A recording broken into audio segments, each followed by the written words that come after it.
বিখ্যাত ওয়ালি ইব্রাহিম ইবনে আদহাম রহমতুল্লাহ আলাই। ইব্রাহিম ইবনে আদহাম রহমতুল্লাহ আলাই ছিলেন আল্লাহ তাআলার একজন জবরদস্ত ওয়ালি। তিনি এক সময় বাদশাহ ছিলেন, তার পিতার বাদশাহী ছিল, সন্তান হিসাবে তার বাবার ইন্তেকালের পরে সেই বাদশাহীটা তিনি পেয়েছেন। তো আল্লাহ তাআলা চাইলেন তাকে ওলি বানাবেন, যে কোনোভাবে তার সামনে এমন কারামত আল্লাহ তাআলা উপস্থিত করলেন যে নিজে বাদশাহী ছেড়ে দিয়ে একদম আল্লাহ তাআলার রাস্তার ফকির হয়ে গেলেন। তিনি সব কিছু ছেড়ে দিয়ে আল্লাহর ওলি হওয়ার জন্য তিনি মেহনত মুজাহাদা চেষ্টা সাধনা করতে লাগলেন, সবসময় আমলের মধ্যে নিমজ্জিত থাকতেন। তো এই ইব্রাহিম ইবনে আদহাম রহমতুল্লাহ আলাই, তার কাছে তার একজন মুরিদ আসলো, এসে বলতেছে, হুজুর আপনি আমাকে অনেক আমলের কথা বলে দিয়েছেন, আমি আমলগুলো যথাসম্ভব করার চেষ্টা করি, ইচ্ছা করলে আমি আমল করতে পারি, এটা আমার দ্বারা সম্ভব, কিন্তু হুজুর আমি তো গুনাহ থেকে বেঁচে থাকতে পারতেছি না। গুনাহ তো আমাকে এমনভাবে জেকে ধরে, এমনভাবে চাপায় ধরে, আমি গুনাহ থেকে নিজেকে রক্ষা করতে পারি না। আমি কিভাবে নিজেকে গুনাহ থেকে রক্ষা করতে পারি, আমাকে একটু পরামর্শ বলে দেন। ইব্রাহিম ইবনে আদহাম রহমতুল্লাহ আলাই বললেন, আমার কাছে যারা মুরিদ হতে আসে তারা 5টি শর্তে গুনাহ করতে পারে।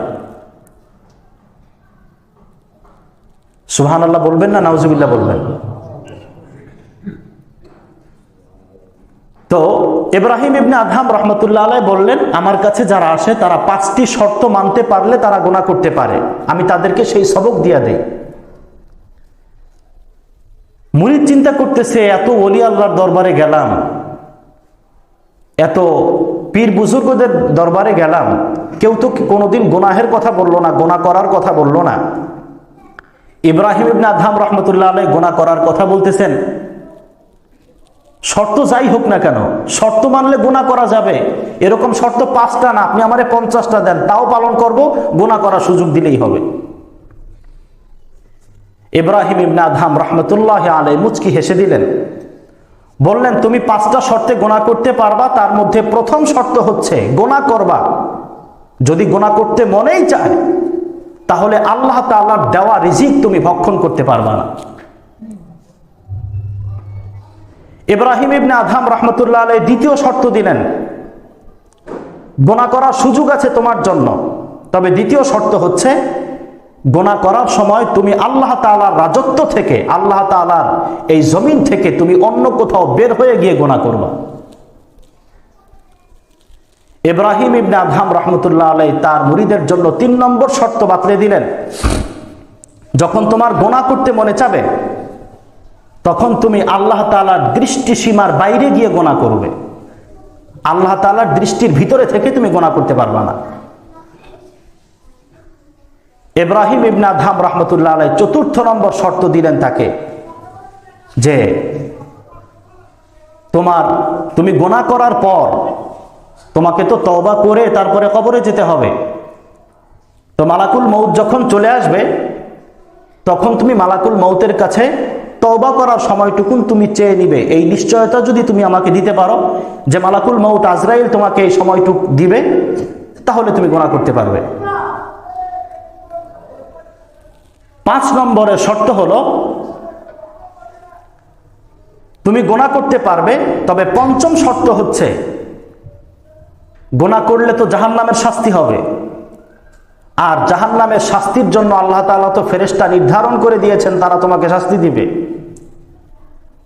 যেসব ফেরেশতাদেরকে আল্লাহ তাআলা নির্ধারণ করে দিয়েছেন, ওই সব ফেরেশতাদের থেকে তুমি মুক্তি চেয়ে নিবে, যে তুমি গুনাহ করবা কিন্তু তারা তোমাকে শাস্তি দেবে না, এই গ্যারান্টি যেন তারা তোমাকে দেয়। এই 5টা শর্ত যদি তুমি মানতে পারো তাহলে আমি তোমাকে বলে দিলাম তুমি গুনাহ করতে পারো। আপনারা কি মনে করেন এই সহজ 5টা শর্ত মানা সম্ভব? শর্ত মানতে না পারলে গুনাহ করতে পারবে না। প্রিয় ভাই সব, এই শর্তগুলি যে সহজে মানা সম্ভব না,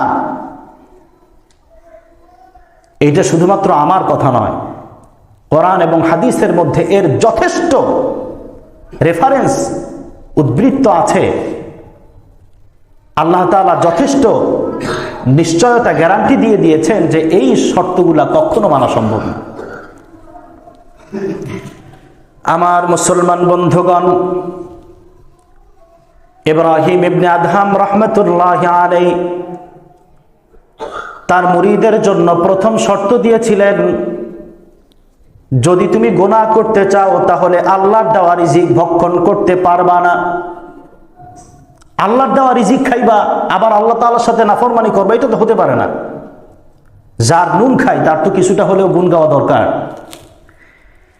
ইব্রাহিম ইবনে আদহাম রাহমাতুল্লাহি আলাইহি বললেন, তুমি আল্লাহর রিজিক ভক্ষণ করতে পারবা না। ও মুসলমান, আপনাদের কাছে জানতে চাই, এই পৃথিবীতে যত মাখলুকাত আল্লাহ তাআলা সৃষ্টি করেছেন, আল্লাহ তাআলা যদি কাউকে রিজিকের বন্দোবস্ত না করেন, আল্লাহ তাআলার রিজিক যদি কেউ চেষ্টা করে আল্লাহর রিজিক খাবে না, থাকতে পারবে? পৃথিবীতে কুল কায়নাতের মধ্যে রব যত মাখলুক সৃষ্টি করেছেন, সমস্ত মাখলুকের জন্য খাবারের বন্দোবস্ত আল্লাহ তাআলা করে দিয়েছেন।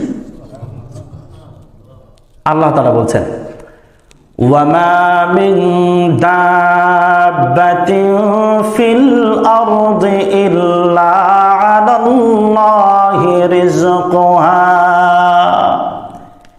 গোটা পৃথিবীর মধ্যে এমন কোন বিচরণশীল প্রাণী নাই যার রিস্কের ব্যবস্থা, খাবারের বন্দোবস্ত স্বয়ং আল্লাহ রাব্বুল আলামিন করেন নাই। সবার রিস্কের ব্যবস্থা আল্লাহ তাআলা করে দিয়েছেন। প্রিয় ভাই সব, রিস্কের এই জিম্মাদারিটা যদি আমরা পরিপূর্ণভাবে আল্লাহ তাআলার উপরে ছেড়ে দিতে পারতাম, যেই শর্তে আল্লাহ তাআলা রিজিক দিবেন, আমরা শুধুমাত্র যদি সেই শর্তগুলো মানতে পারতাম। আল্লাহ তাআলার শর্ত হচ্ছে ঈমান আনতে হবে, নেক আমল করতে হবে। এই দুইটা শর্ত মানতে পারলে আল্লাহ তাআলা আসমানের রিজিকের ভান্ডার বান্দাদের জন্য খুলে দিবেন। তো এই রিজিকটা যদি আমরা আল্লাহ তাআলার থেকে নিতে পারতাম, তাহলে পৃথিবীতে খাদ্যের অভাব কোনোদিন দেখা দিত না। পৃথিবীতে মানুষের খাদ্যের বন্দোবস্ত করার জন্য অনেক রকমের প্রক্রিয়া থাকে। প্রত্যেকটি দেশে জনগণের খাদ্যের বন্দোবস্ত করার জন্য একটা খাদ্য মন্ত্রণালয় থাকে। সেই খাদ্য মন্ত্রণালয়ের একজন ফুড মিনিস্টার থাকে, খাদ্যমন্ত্রী। বাংলাদেশে বোধ হয় নাই, সব দেশে আছে। কিন্তু বলেন তো, এই জনগণের খাবারের বন্দোবস্ত সাধারণত আমরা মনে করি তাকে করতে হবে। যেহেতু আমরা খাবারের ব্যবস্থাটা একজন মানুষের উপরে দিয়েছি, তিনি কি পারেন জনগণের সব জনগণের খাবারের বন্দোবস্ত করতে? যদি তাই হতো, এটা যদি সহজ সম্ভব হইতো, তাহলে এখনো পর্যন্ত স্বাধীনতার 50 বছর ওভার হয়ে গেছে, মানুষ আর কুকুর ডাস্টবিনে একসাথে খাবার খুঁজতে হতো না। এখন বাংলাদেশে আমার মনে হয় না কোনো মধ্যবিত্ত আছে, হয় ধনী না হয় গরিব। কারণ আমি মনে করি মধ্যবিত্ত যারা, এরা সব থেকে বেশি গরিব বা দরিদ্র। কারণ যারা ভিক্ষা চাইতে পারে তারা তো মানুষের কাছে গিয়ে চাইতে পারে, সমস্যা নাই। আর দেশের যে পরিস্থিতি, জিনিসপত্রের দ্রব্যমূল্যের যে চড়া মূল্য, একজন মধ্যবিত্ত পরিবারের একজন মানুষ যা কামাই করে তাতে এই দ্রব্যমূল্য দিয়ে এরপরে খাবার কিনে খাওয়া তার জন্য সহজ সম্ভব নয়। তখন নিজের রিস্কের ব্যবস্থা সে করতে পারে না, না পারে মানুষের কাছে চাইতে, না 3 বেলা ঠিক মতন খাবারের ব্যবস্থা করতে পারে। এই লোকটার থেকে কষ্টে আর কে থাকতে পারে, যে মানুষের কাছে বলতেও পারে না জরুরতের কথা, আর চাহিদাগুলোও পূরণ হচ্ছে না। আর আরেকটা হলো ধনী। যিনি ধনী হয়েছেন তিনি শুধুই হচ্ছেন, কত টাকা তাদের যে হচ্ছে এটা হয়তোবা তারাও বলতে পারে না, আল্লাহ ভালো জানে। আল্লাহ রাব্বুল আলামিন আমাদের দেশকে এই খাদ্যাভাব মুক্ত করে দিন। আল্লাহ তাআলা যেন সকলের প্রয়োজনগুলো তার গায়বী খাজানা থেকে পুরা করে দেন। এই দেশের খাবারের বন্দোবস্তগুলি করার জন্য এত ব্যবস্থাপনা থাকা সত্ত্বেও খাবারের বন্দোবস্ত হচ্ছে না, অথচ অন্যান্য মাখলুকাত, একটা তিমি মাছের ডেইলি খাবার লাগে, আপনারা নেটে দেখেন 27 টন চিংড়ি মাছ তার খাবার লাগে অন্যান্য খাবারের সাথে। সমুদ্রের মধ্যে চিংড়ি মাছের এই দলাটা, চিংড়ি মাছ সব এক জায়গায় একত্রিত থাকে, নীল তিমি সাগরের সমুদ্রের এই মানে এটারে কি বলা যেতে পারে, দানব বলা যেতে পারে। এই দানবটা হা করে থাকে আর তার রিজিক আল্লাহ তাআলা তার মুখের কাছে নিয়ে আসে। এই 27 টন চিংড়ি একসাথে ঘুরতে ঘুরতে তার মুখের রেঞ্জের মধ্যে চলে আসে, সে শুধুমাত্র ঠোঁট 2টা বন্ধ করে তার পেটের মধ্যে চলে যায়। কে দিয়েছেন এই খাবার? সুলাইমান আলাইহিস সালাম চিন্তা করছিলেন খাবার দিবেন, যদিও এই ঘটনার নির্ভরশীলতার ব্যাপারে কথা আছে, কিন্তু তারপরেও তাফসীরের কিতাবের মধ্যে আসছে তিনি 6 মাস বৈশা খাবার পাকাইছেন। 6 মাস পর এক মাছ আসছে সমুদ্রের কিনারায়, আমার খুব ক্ষুধা লাগছে, খাবার দাও তাড়াতাড়ি, তুমি নাকি দায়িত্ব নিয়েছো আমাদের রিস্কের ব্যবস্থা করবা, তাড়াতাড়ি খাবার দাও। সুলাইমান আলাইহিস সালাম চিন্তা করলেন একটা মাছ আর কত দূর খাবে, তিনি বললেন এই যে খাবার আছে, খাওয়া আরম্ভ করো। 6 মাসের খাবার একবার হা করছে, সব মাছের পেটের মধ্যে চলে গেছে। এই মাছটাকে আল্লাহ তাআলা খাওয়ায় বাঁচাইছেন না? আল্লাহ তাআলা সমস্ত মাখলুকাতের খাবারের বন্দোবস্ত করতেছেন। ইব্রাহিম ইবনে আদহাম রাহমাতুল্লাহ আলাইহি দ্বিতীয় শর্ত দিয়েছিলেন, যদি গুনাহ করতে মনে চায় তাহলে আমার রাজত্বের বাইরে চলে যেতে হবে। কি মনে করেন এটা সম্ভব? আমার মুসলমান বন্ধুগণ, আল্লাহ রাব্বুল আলামিন সূরাতুর রহমানের মধ্যে বলেছেন, ইয়া মাশারাল জিন্নি ওয়াল ইনসি ইন ইসতাতাতুম আন তানফুযু মিন আকতারিস সামাওয়াতি ওয়াল আরদ ফানফুযু লা তানফুযুনা ইল্লা বিসুলতান। হে মানব এবং দানব, হে মানুষ এবং জিন, যদি তোমাদের মনে চায় আমার রাজত্বের বাইরে চলে যাও, আমার আসমান এবং জমিনের এরিয়ার বাইরে চলে যাও, আন তানফুযু মিন আকতারিস সামাওয়াতি ওয়াল আরদ, আসমান এবং জমিনের এরিয়ার বাইরে চলে যাও। সারা জীবন চেষ্টা করলেও সম্ভব না। আল্লাহ তাআলা বলেছেন লা তানফুযুনা ইল্লা বিসুলতান। আল্লাহ তাআলা পরাক্রমশালী, তার অনুমতি ব্যতীত এই রাজত্বের বাইরে চলে যাওয়া সম্ভব না।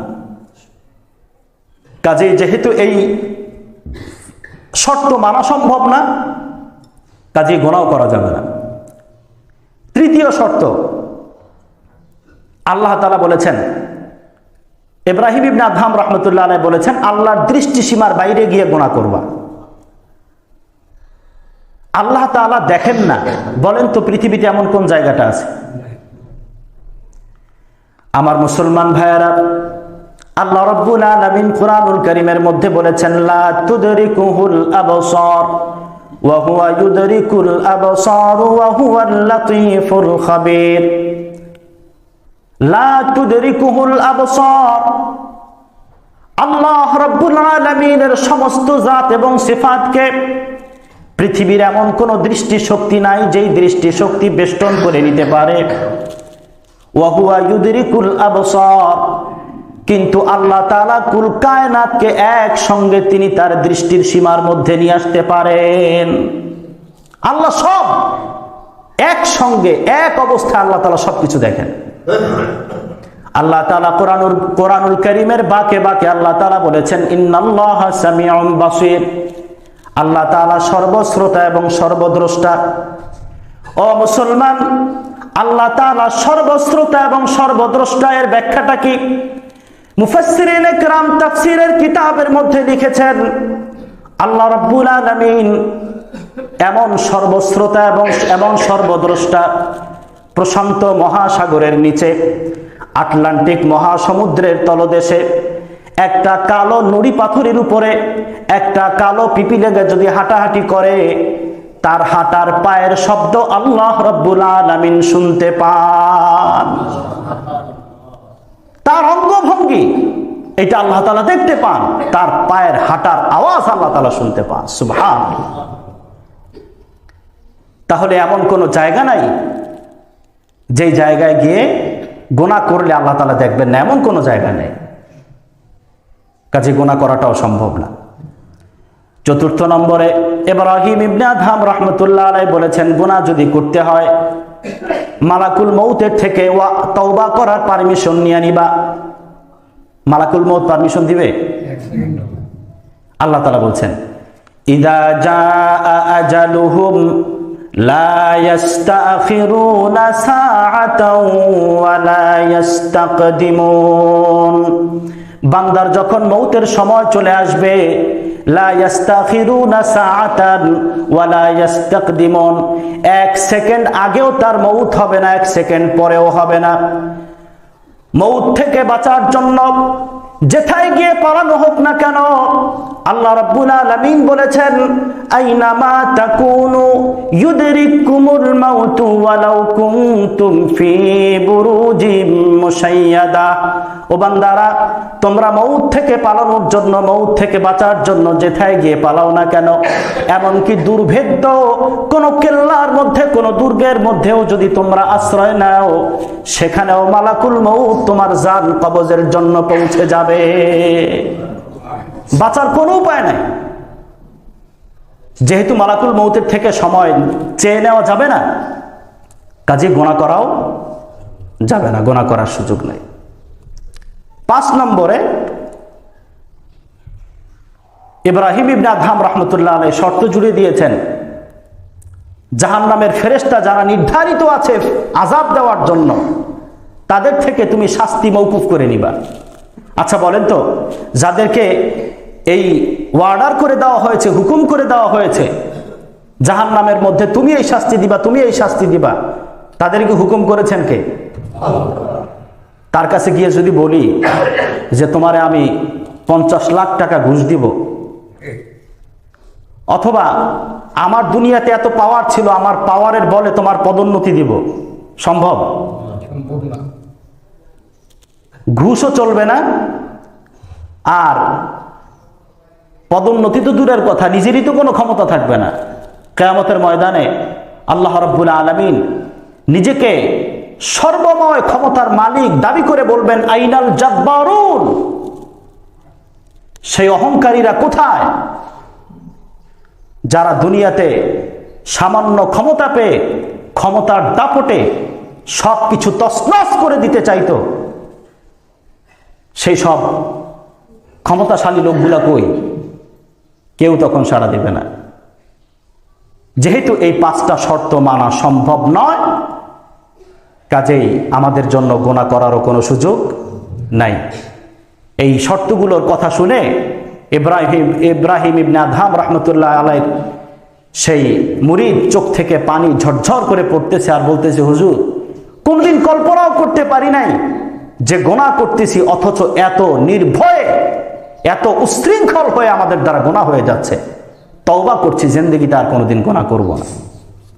আল্লাহ রাব্বুল আলামিন আমাদেরকেও আমল যাই করতে পারি, গুনাহ থেকে যেন আমরা বেঁচে থাকতে পারি, আল্লাহ যেন সেই তৌফিক দান করেন, বলেন আমিন।